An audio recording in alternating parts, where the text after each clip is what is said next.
Om Sai Ram. Hello दोस्तों, आज मैं आपके सामने साईं सच्चरित्र का अध्याय नंबर 3 प्रस्तुत करने जा रहा हूं।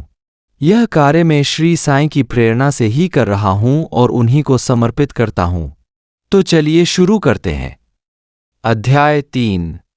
श्री साईं बाबा की स्वीकृति, आज्ञा और प्रतिज्ञा, भक्तों को कार्य समर्पण, बाबा की लीलाएं, ज्योतिस्तंभ स्वरूप, मातृप्रेम, रोहिला की कथा, उनके मधुर अमृतोपदेश। श्री साईं बाबा की स्वीकृति और वचन देना। जैसा कि गत अध्याय में वर्णन किया जा चुका है, बाबा ने सच्चरित्र लिखने की अनुमति देते हुए कहा कि सच्चरित्र लेखन के लिए मेरी पूर्ण अनुमति है। तुम अपना मन स्थिर कर मेरे वचनों में श्रद्धा रखो और निर्भय होकर कर्तव्य पालन करते रहो। यदि मेरी लीलाएं लिखी गईं तो अविद्या का नाश होगा तथा ध्यान व भक्तिपूर्वक श्रवण करने से दैहिक बुद्धि नष्ट होकर भक्ति और प्रेम की तीव्र लहर प्रवाहित होगी, और जो इन लीलाओं की अधिक गहराई तक खोज करेगा उसे ज्ञानरूपी अमूल्य रत्न की प्राप्ति हो जाएगी। इन वचनों को सुनकर हेमाडपंत को अति हर्ष हुआ और वे निर्भय हो गए। उन्हें दृढ़ विश्वास हो गया कि अब कार्य अवश्य ही सफल होगा। बाबा ने श्यामा की ओर दृष्टिपात कर कहा, जो प्रेमपूर्वक मेरा नामस्मरण करेगा मैं उसकी समस्त इच्छाएं पूर्ण कर दूंगा। उसकी भक्ति में उत्तरोत्तर वृद्धि होगी। जो मेरे चरित्र और कृत्यों का श्रद्धापूर्वक गायन करेगा उसकी मैं हर प्रकार से सदैव सहायता करूंगा। जो भक्तगण हृदय और प्राणों से मुझे चाहते हैं उन्हें मेरी कथाएं श्रवण कर स्वभावतः प्रसन्नता होगी। विश्वास रखो कि जो कोई मेरी लीलाओं का कीर्तन करेगा उसे परमानंद और चिरसंतोष की उपलब्धि हो जाएगी। यह मेरा वैशिष्ट्य है कि जो कोई अन्य भाव से मेरी शरण आता है, जो श्रद्धापूर्वक मेरा पूजन, निरंतर स्मरण और मेरा ही ध्यान किया करता है, उसको मैं मुक्ति प्रदान कर देता हूँ। जो नित्य प्रति मेरा नामस्मरण और पूजन कर मेरी कथाओं और लीलाओं का प्रेमपूर्वक मनन करते हैं, ऐसे भक्तों में सांसारिक वासनाएं और अज्ञानरूपी प्रवृत्तियां कैसे ठहर सकती हैं? मैं उन्हें मृत्यु के मुख से बचा लेता हूं। मेरी कथाएं श्रवण करने से मुक्ति हो जाएगी। इसलिए मेरी कथाओं को श्रद्धापूर्वक सुनो, मनन करो। सुख और संतोष प्राप्ति का सरल मार्ग ही यही है। इससे श्रोताओं के चित्त को शांति प्राप्त होगी, और जब ध्यान प्रगाढ़ और विश्वास दृढ़ हो जाएगा तब अखंड चैतन्यघन से अभिन्नता प्राप्त हो जाएगी।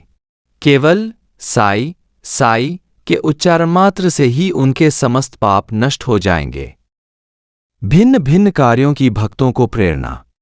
भगवान अपने किसी भक्त को मंदिर, मठ, किसी को नदी के तीर पर घाट बनवाने, किसी को तीर्थ पर्यटन करने और किसी को भगवत कीर्तन करने एवं भिन्न भिन्न कार्य करने की प्रेरणा देते हैं। परंतु उन्होंने मुझे साईं सच्चरित्र लेखन की प्रेरणा की। किसी भी विद्या का पूर्ण ज्ञान न होने के कारण मैं इस कार्य के लिए सर्वथा अयोग्य था। इसलिए मुझे इस दुष्कर कार्य का दुस्साहस क्यों करना चाहिए? श्री साईं महाराज की यथार्थ जीवनी का वर्णन करने की सामर्थ्य किसे है? उनकी कृपा मात्र से ही कार्य संपूर्ण होना संभव है। इसलिए जब मैंने लेखन प्रारंभ किया तो बाबा ने मेरा अहं नष्ट कर दिया और उन्होंने स्वयं अपना चरित्र रचा। इसलिए इस चरित्र का श्रेय उन्हीं को है, मुझे नहीं। जन्म से ब्राह्मण होते हुए भी मैं दिव्य चक्षु विहीन था, इसलिए साईं सच्चरित्र लिखने में सर्वथा अयोग्य था। परंतु श्री हरि कृपा से क्या संभव नहीं है? मूक भी वाचाल हो जाता है और पंगु भी गिरिवर चढ़ जाता है। अपनी इच्छानुसार कार्य पूर्ण करने की युक्ति वे ही जाने। हारमोनियम और बंसी को यह आभास कहा कि ध्वनि कैसे प्रसारित हो रही है, इसका ज्ञान तो वादक को ही है। चंद्रकांतमणि की उत्पत्ति और ज्वार भाटे का रहस्य मणि अथवा उद्धि नहीं, वरन शशिकलाओं के घटने बढ़ने में ही निहित है। बाबा का चरित्र ज्योतिस्तंभ स्वरूप। समुद्र में अनेक स्थानों पर ज्योतिस्तंभ इसलिए बनाए जाते हैं जिससे नाविक चट्टानों और दुर्घटनाओं से बच जाए और जहाज को कोई हानि न पहुंचे। इस भवसागर में श्री साईं बाबा का चरित्र ठीक उपर्युक्त भांति ही उपयोगी है। वह अमृत से भी अति मधुर और सांसारिक पथ को सुगम बनाने वाला है।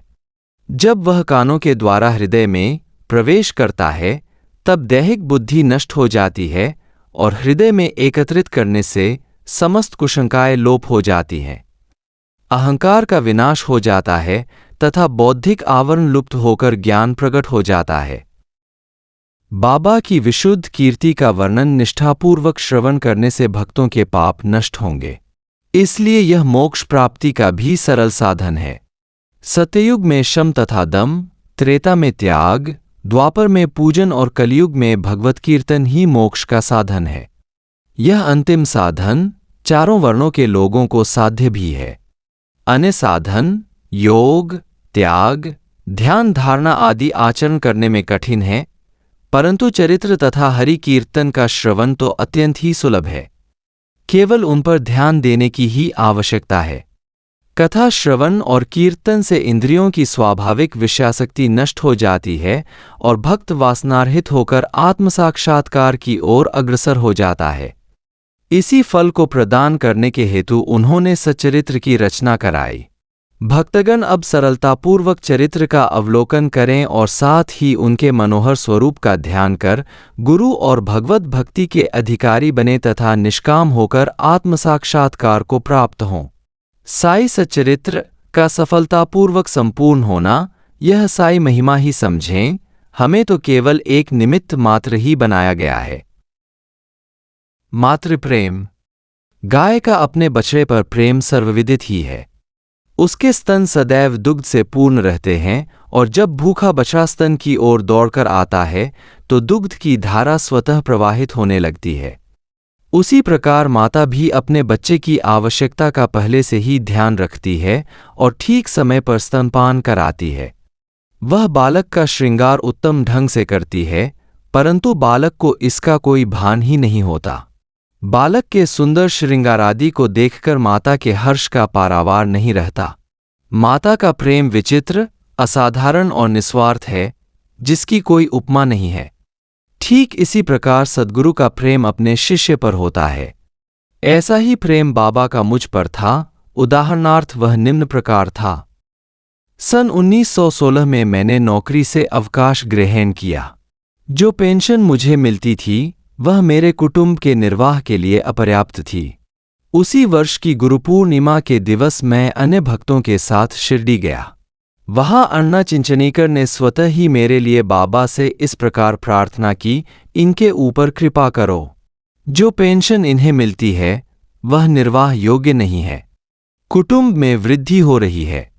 कृपया और कोई नौकरी दिला दीजिए ताकि इनकी चिंता दूर हो और ये सुखपूर्वक रहें। बाबा ने उत्तर दिया कि इन्हें नौकरी मिल जाएगी, परंतु अब इन्हें मेरी सेवा में ही आनंद लेना चाहिए।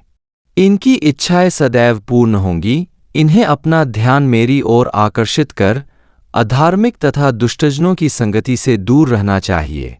इन्हें सबसे दया और नम्रता का बर्ताव और अंतःकरण से मेरी उपासना करनी चाहिए।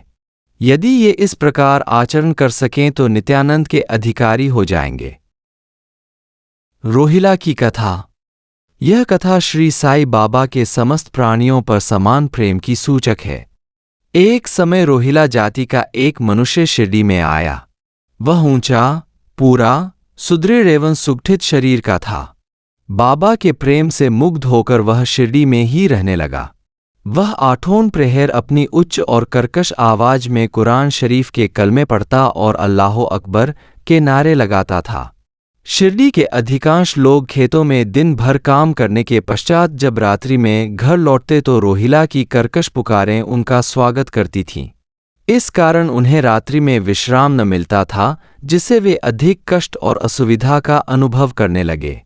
कई दिनों तक तो वे मौन रहे, परंतु जब कष्ट असहनीय हो गया तब उन्होंने बाबा के समीप जाकर रोहिला को मनाकर इस उत्पात को रोकने की प्रार्थना की। बाबा ने उन लोगों की इस प्रार्थना पर ध्यान न दिया। इसके विपरीत गांव वालों को आड़े हाथों लेते हुए बोले कि वे अपने कार्य पर ही ध्यान दें और रोहिला की ओर ध्यान न दें। बाबा ने उनसे कहा कि रोहिला की पत्नी बुरे स्वभाव की है और वह रोहिला को तथा मुझे अधिक कष्ट पहुंचाती है, परंतु वह उसके कलमों के समक्ष उपस्थित होने का साहस करने में असमर्थ है और इसी कारण वह शांति और सुख में है। यथार्थ में रोहिला की कोई पत्नी न थी। बाबा का संकेत केवल कुविचारों की ओर था। अन्य विषयों की अपेक्षा बाबा प्रार्थना और ईश आराधना को महत्व देते थे। इसलिए उन्होंने रोहिला के पक्ष का समर्थन कर ग्रामवासियों को शांतिपूर्वक थोड़े समय तक उत्पात सहन करने का परामर्श दिया। बाबा के मधुर अमृतोपदेश। एक दिन दोपहर की आरती के पश्चात भक्तगण अपने घरों को लौट रहे थे, तब बाबा ने निम्नलिखित अति सुंदर उपदेश दिया। तुम चाहे कहीं भी रहो, जो इच्छा हो सो करो, परंतु यह सदैव स्मरण रखो कि जो कुछ तुम करते हो वह सब मुझे ज्ञात है। मैं ही समस्त प्राणियों का प्रभु और घट घट में व्याप्त हूं।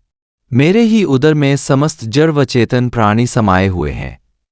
मैं ही समस्त ब्रह्मांड का नियंत्रणकर्ता व संचालक हूं। मैं ही उत्पत्ति, स्थिति व संहार करता हूं। मेरी भक्ति करने वालों को कोई हानि नहीं पहुंचा सकता। मेरे ध्यान की उपेक्षा करने वाला माया के पाश में फंस जाता है। समस्त जंतु, चींटियां तथा दृश्यमान, परिवर्तमान और स्थायी विश्व मेरे ही स्वरूप हैं। इस सुंदर तथा अमूल्य उपदेश को श्रवण कर मैंने तुरंत यह दृढ़ निश्चय कर लिया कि अब भविष्य में अपने गुरु के अतिरिक्त अन्य किसी मानव की सेवा न करूंगा। तुझे नौकरी मिल जाएगी। बाबा के इन वचनों का विचार मेरे मस्तिष्क में बार बार चक्कर काटने लगा। मुझे विचार आने लगा, क्या सचमुच ऐसा घटित होगा? भविष्य की घटनाओं से स्पष्ट है कि बाबा के वचन सत्य निकले और मुझे अल्पकाल के लिए नौकरी मिल गई। इसके पश्चात मैं स्वतंत्र होकर एकचित्त से जीवन पर्यंत बाबा की ही सेवा करता रहा।